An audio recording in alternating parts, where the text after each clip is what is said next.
Alors après, je suis conseillé par la conseillère d'éducation, justement, qui est là pour ça, hein, mais qui sert pas vraiment à grand chose, hein. Parce que souvent à cet âge-là, on est assez jeune, on sait pas du tout quoi faire. Donc j'ai pris un truc qui me correspondait un peu. J'ai choisi une option en décor et infographie à Vitry, à Chérieux, dans un complexe qui est vraiment immense. J'étais vraiment pas mauvais en dessin, donc je me suis dit tiens, je vais aller là-dedans. Et quand je suis arrivé, bah, en fait, il y avait que des personnes qui étaient comme moi, en fait, qui savaient pas trop quoi faire, mais le seul truc qu'ils savaient faire, c'était dessiner. Donc on était là pour ça. Donc pendant 2 ans, j'ai une période de changement, j'ai vraiment mûri. Petit à petit, j'ai enlevé mes lunettes et j'ai commencé à avoir des lentilles. Je pouvais me sentir un peu mieux dans ma peau. Je suis devenu aussi le meilleur pote avec mon frère. On a commencé à bien s'entendre, à avoir des amis en commun, à sortir, à vraiment s'amuser ensemble. Et après, j'ai réussi le diplôme.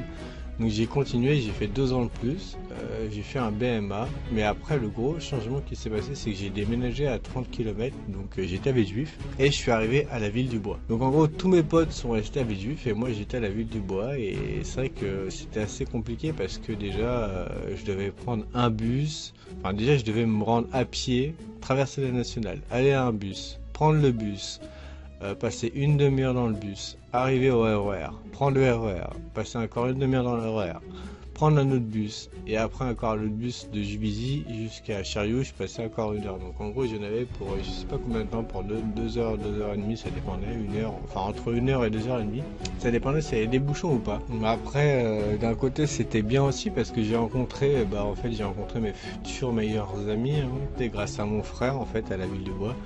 Et on a formé une petite équipe de 6 personnes. Enfin, il y avait Joanne que je connaissais, enfin, que mon père connaissait son père. Donc en gros, on s'est parlé un peu quand on était jeune, mais c'était pas tip top. Et vu qu'il s'est retrouvé avec mon frère, donc en gros, on était 3. Et après, on a rencontré Marc Reynaud, qui est devenu un très bon pote.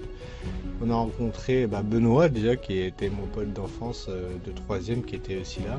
Et Fred qui nous a rejoint aussi, enfin en gros il nous a rejoint, je dis ça mais en gros on était juste une équipe parce que vous allez voir pourquoi. On a fait une soirée et on s'est dit tiens on va se faire un tatouage. Et en gros on s'est fait un tatouage comme ça, du jour au lendemain on est arrivé. On a pris un tatoueur à Montlhéry qui était assez reconnu, mais il était plus spécialisé dans les tatouages mauriens. Mais il était vraiment content de nous faire ça parce que déjà il a pris les photos, il a dit que c'était une première.